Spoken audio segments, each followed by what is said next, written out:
I've spent an awkward amount of time sleuthing around for hidden video game references and Easter eggs in the Kingdom Hearts 3 Galaxy Toy Store to see what I could find. The design team really went above and beyond here, cramming an insane amount of detail into this tiny place, and I just so happened to catch some really interesting stuff, so let's check it out. Now, the most obvious and prevalent game first, Verum Rex. You get a pretty awesome fake video game trailer that plays for it when you enter this area, and it acts almost like a spiritual successor or homage to Final Fantasy Versus 13, which was also made by Square Enix but sadly never saw the light of day. An interesting detail about this display is the actual pricing for Verum Rex. One side has a different box art and for some reason is $10 more expensive.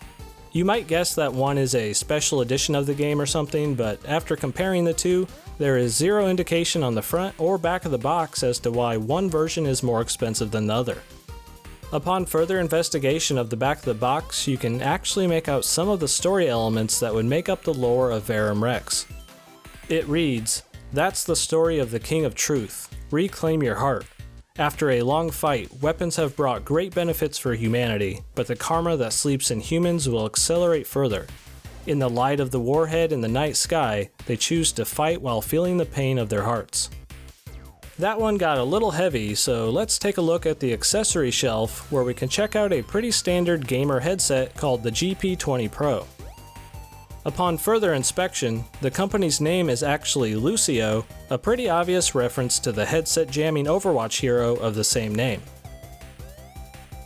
Taking a look at the game shelf, we can see the sports game Amazing Jam 2001.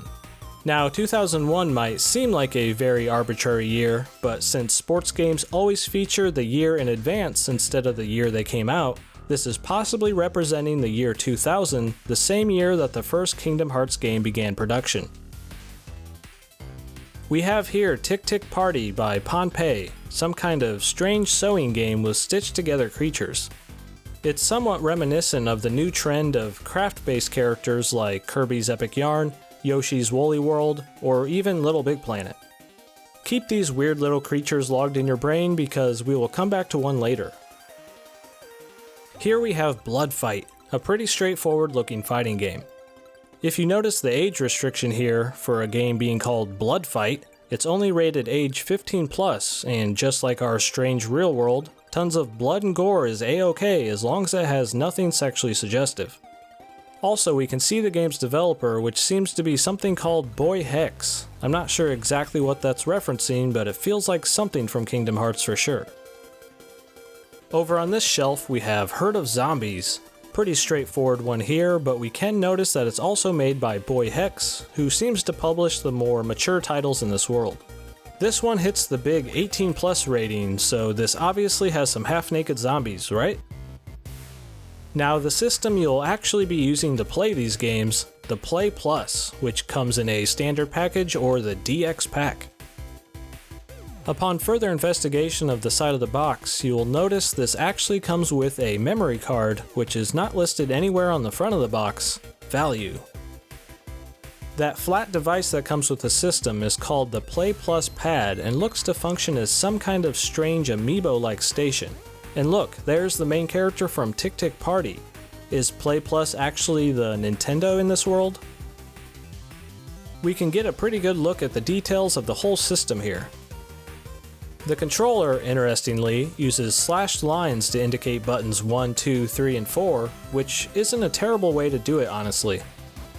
You can also notice that the real version of the controller differs slightly from how it looks on the box. Good old-fashioned light false advertising. Here we can see the console itself, complete with a power and eject button. It's actually not a bad looking system. The system's memory card is a very clear reference to the Dreamcast VMUs, which not only stored data, but also had a tiny screen to play some microgames on them. These cards seem to come in 8 MB and 64 MB. Nice. Back to the video games, we have here Wall Street Ninja, made by DSC Games. And of course, since Wall Street Ninja 1 was so awesome, we also got a sequel that seems to have changed up its art style from semi-realistic to more cartoony and fun, which reminds me of what happened with Red Steel 1 and 2. Honestly, Wall Street Ninja sounds great. I'd play that game. Here we have Twinkle Puzzle, made by the same company who makes the Play Plus system, QO Games. It seems to be melding Tetris with common hex-based puzzle games, pretty straightforward here. On this shelf we have Deep Dark Castle, also made by DSC Games. This looks to be a dark fantasy RPG, and DSC seems to make some of the coolest games here. If they're the From Software of this universe, I'm a fan. Next we have Fun Farmer, where I guess you are farming fun? I don't know, sounds fun.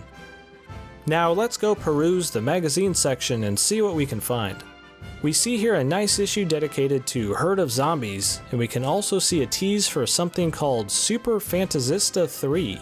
Possibly a strange combination of Super Famicom and Final Fantasy, who knows. Oh hey, a review for Play Plus Pad.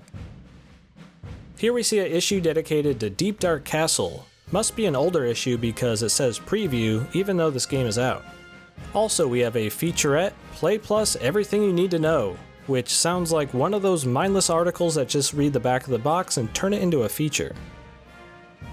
Here's an issue just for the Play Plus itself, and an issue dedicated to Fun Farmer, but there is something very special hidden amongst these magazines.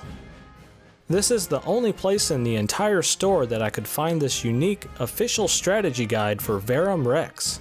Someone needs to snag this fast because it might be the last one. Now let's take a quick break from the video game store and go check out the toy store Action Plus. On the way there you can see some shapes that are very reminiscent of the PlayStation's iconic 4-button layout, where only the X button's missing here. Over at Action Plus, we have not necessarily a in-game video game, but a real-life video game that got a fictional in-game toy line. Here we see the display for Square Enix's Dissidia NT Final Fantasy, which seems to feature a line of figures for many of the summons from the series.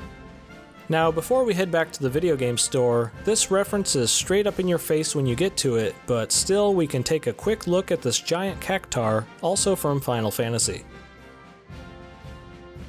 Back to weird fake video games, we have here Yum Yum Cafe. Not much to say on this one, but $59.98 seems a little steep honestly. Here we have Space Cats, a animal-themed space shooter obviously referencing Star Fox. And is that Andros up there in the background? On this shelf we have Pit-a-Pat Party, which seems more reasonably priced than Yum Yum Cafe. Always judge a video game by its cover. Perfect Smash by Ponpei looks like another lower priced title, but why does this game have its age restriction in the top right corner? Not sure. Over here we have Speed and Danger, another title by Boy Hex. This actually looks super lame to me. 4 out of 10, official review.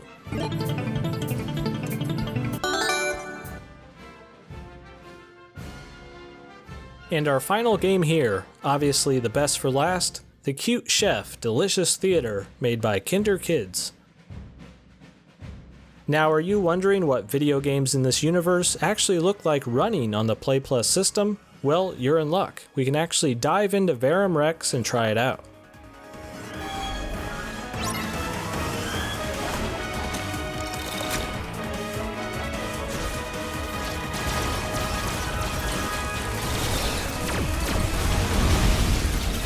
It seems like the Play Plus looks like similar graphical fidelity to the PlayStation 4 or Xbox One surprisingly, and actually reminds me a lot of the 2019 title Kingdom Hearts 3.